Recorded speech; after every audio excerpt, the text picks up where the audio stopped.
But of course, ladies and gentlemen, we've got a lot of nonsense lined up. Like every other day, we've got nonsense in regards to Maresca. We've got nonsense in regards to Jadon Sancho. Royal nonsense, actually, in regards to Jadon Sancho. We've got nonsense in regards to Joao Felix. And after all of that nonsense, we have some more nonsense lined up because that's what it is at the moment with Chelsea Football Club. Just a pile of nonsense, stupidity lined up every single day.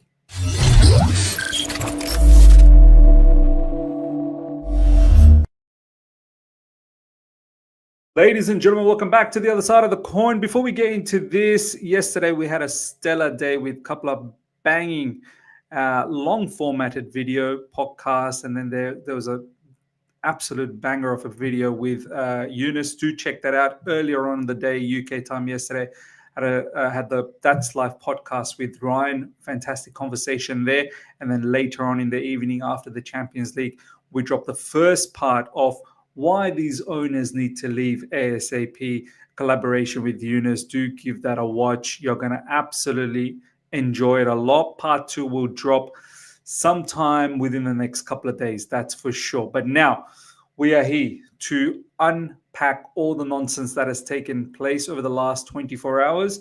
This one takes the cake. We'll start things off over here. There is no suggestion the hierarchy are disappointed with what they've seen from Maresca so far. No disappointment. Very, very happy. This season is viewed as a two-season season.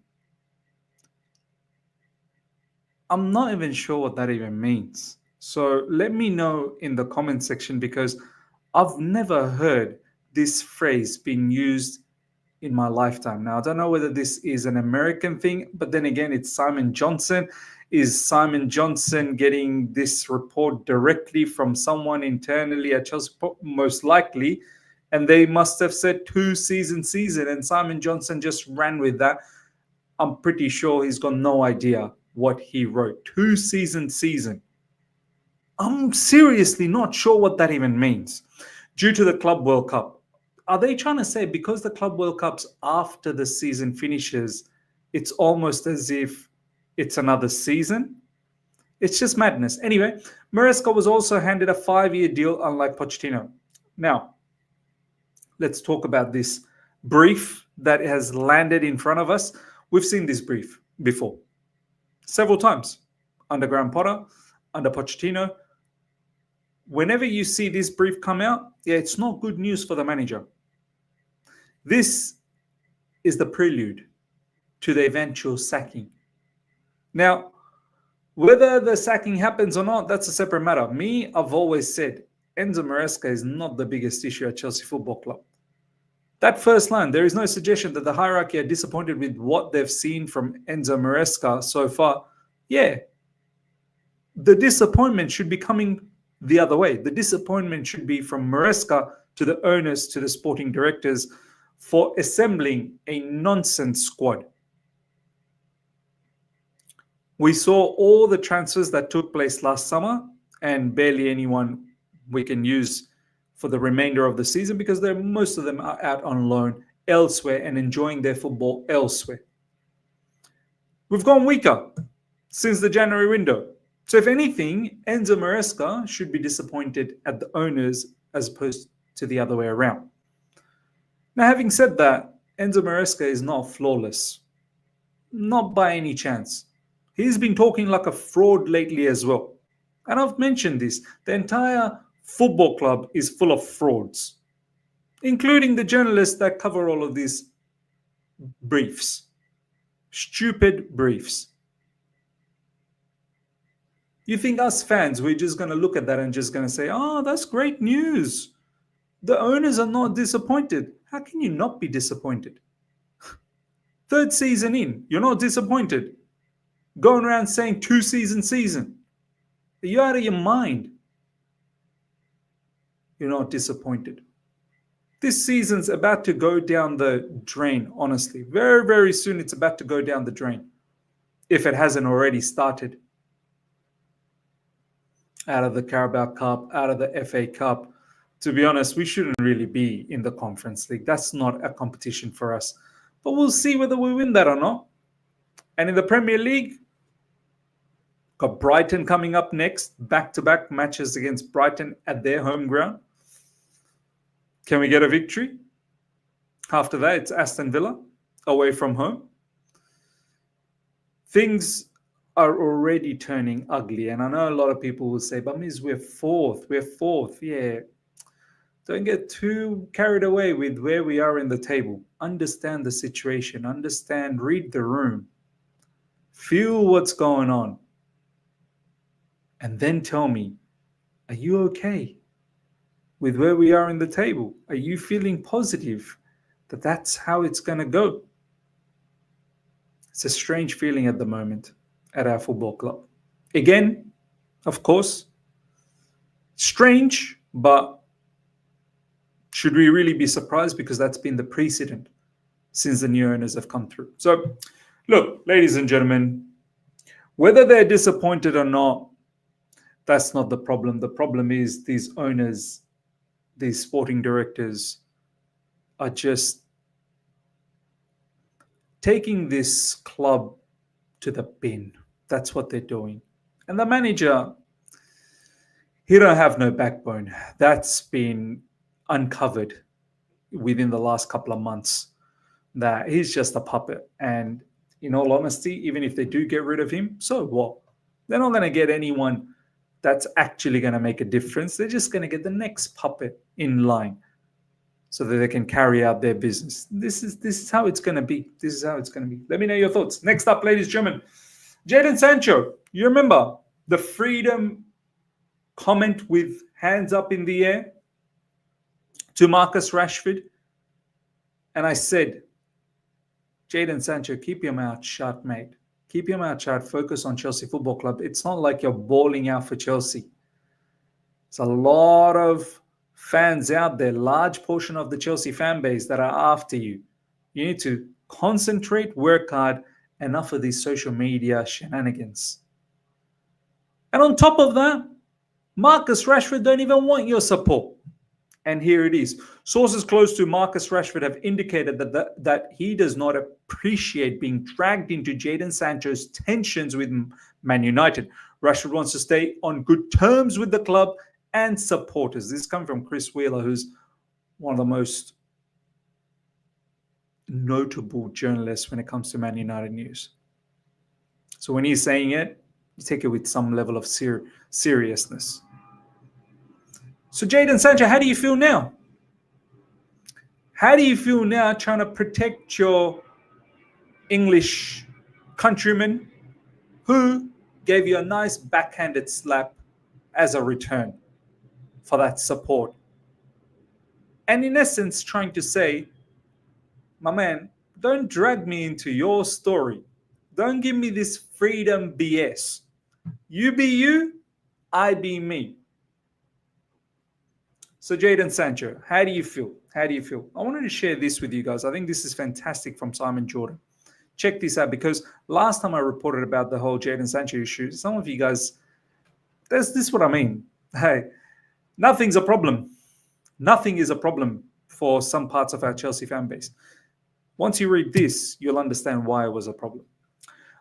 I think what Jadon Sancho has to say is not particularly relevant to Marcus Rashford's situation. I don't think he's covered himself in glory. He's had a few decent games for Chelsea, but other than that, a few decent games for Dortmund. But his career has gone backwards. He's responsible for it, not anyone else. And this is the sort of typical response from people that always like to align other people with the blame of their current failings. That's deep. Read that again so that it just sinks in. Read that again so that it sinks in. I think it's sad. I think it's a sad indication of where United have gotten to think that people can speak about the club in this way. I think the underlying message is that you're out of the awful place that Man United has become. A place that has been created by the culture of players there, and I would suggest that players like Jadon Sancho, who only like it when they're told all the good things. They can't really deal with any home truths, or they can't have any consequences for their actions, because if they do, they don't like it.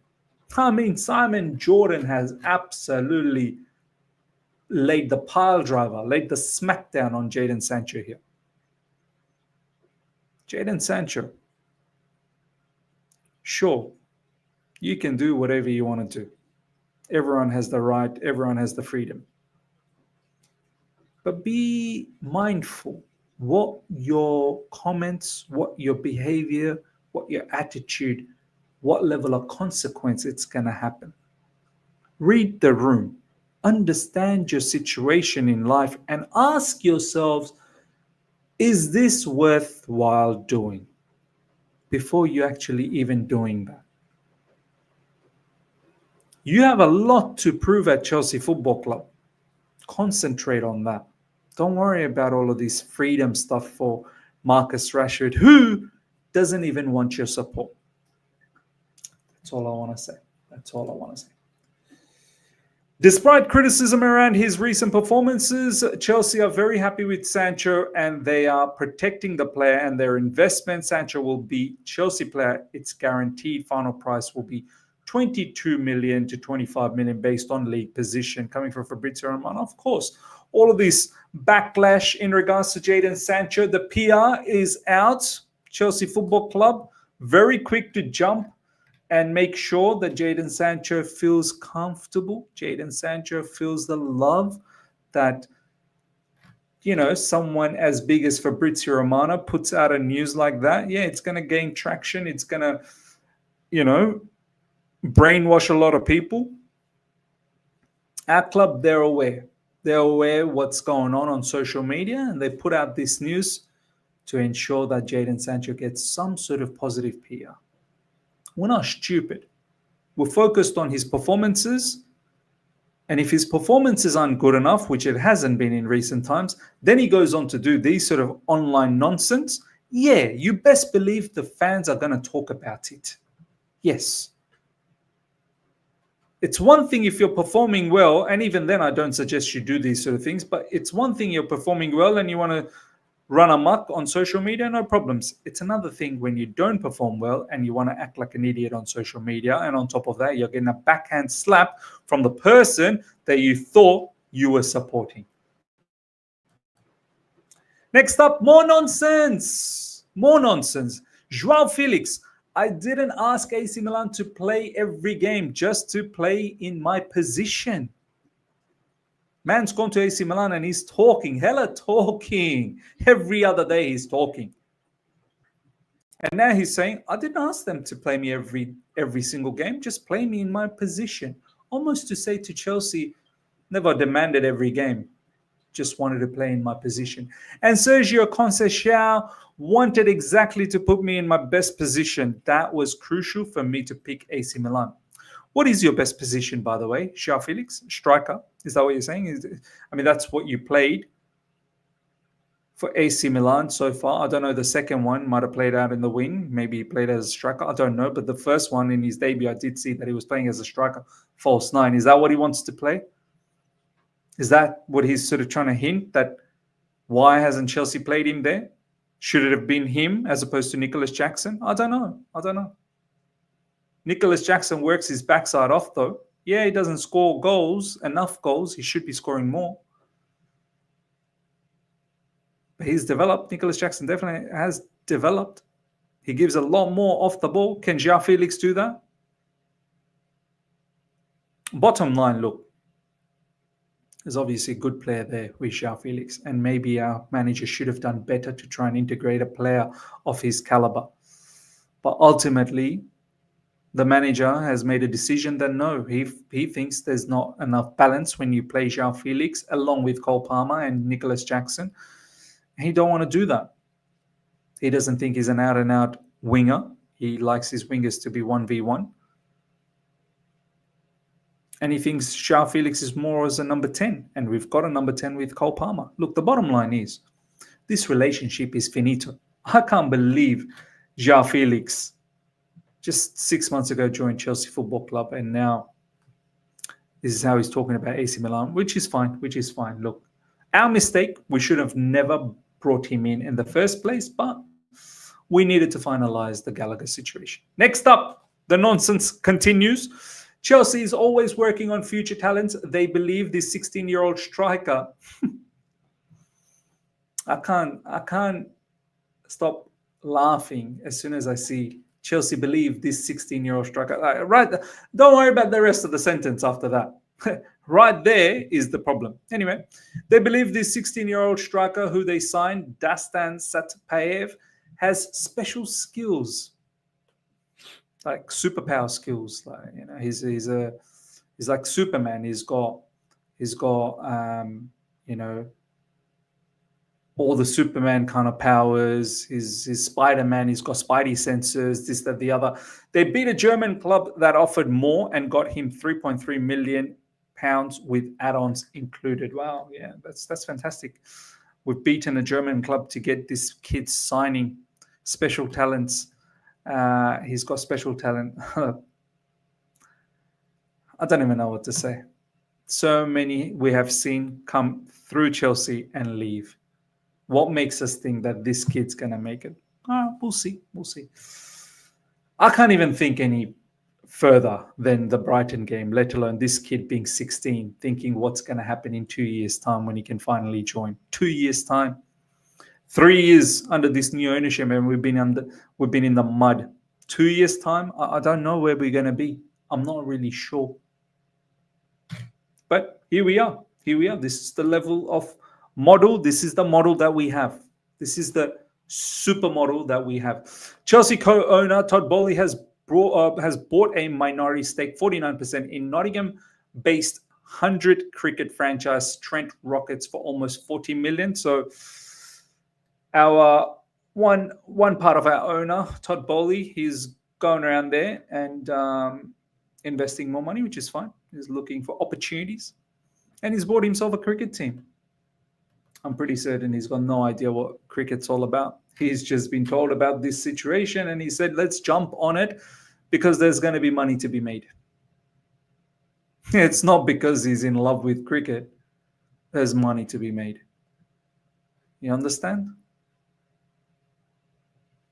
Similarly with Chelsea, there's money to be made. Anywho, I don't want to spend too much time on that news. Good luck to that franchise. Hopefully Todd Bowley does the right thing with you guys. Anywho, ladies and gentlemen, let me know your thoughts about everything we spoke about, especially Enzo Maresca earlier on.